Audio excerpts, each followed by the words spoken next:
High, আজকে আমরা সবাই মিলে যাচ্ছি কালনা ১০৮ শিব মন্দির দেখার জন্য। আমার তো অনেক দিনের ইচ্ছা ছিল যে এই শিব মন্দির দেখতে যাব, তাই আজকে ফাইনালি দুই দিদি আর তাদের ছেলে মেয়ে মানে ভাগ্নে ভাগ্নি সবাই মিলে আজকে চলে আসলাম কালনাতে। তো স্টেশন থেকে মন্দিরের দূরত্বটা খুব একটা বেশি ছিল না, তাও আমরা টোটো নিয়ে নিয়েছি। দেন টোটোতে করে সোজা চলে আসলাম মন্দিরে। আর মন্দিরের ভেতরে ঢুকে তো আমার হোশই উড়ে গেছে। বাপরে, এত সুন্দর মন্দির কখনো দেখিনি।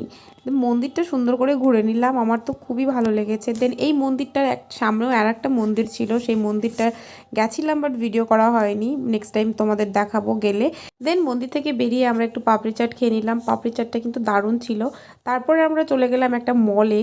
মলের কালেকশনগুলো কিন্তু খুব সুন্দর ছিল, আমার যেটা যেটা ভালো লেগেছে আমি নিয়েছি। দেন এখান থেকে শপিং করার পরে দিদিরা চলে গেল বাড়িতে, আর আমি চলে আসলাম আমার বাড়িতে। তো রাস্তায় দেখো প্রচুর জ্যামও ছিল, তাই জন্য অনেকটা রাত হয়ে গেছে। তো ভিডিওটা আজকে কেমন লাগলো অবশ্যই জানিও, ভালো লাগলে সাবস্ক্রাইব করে দিও। Bye bye.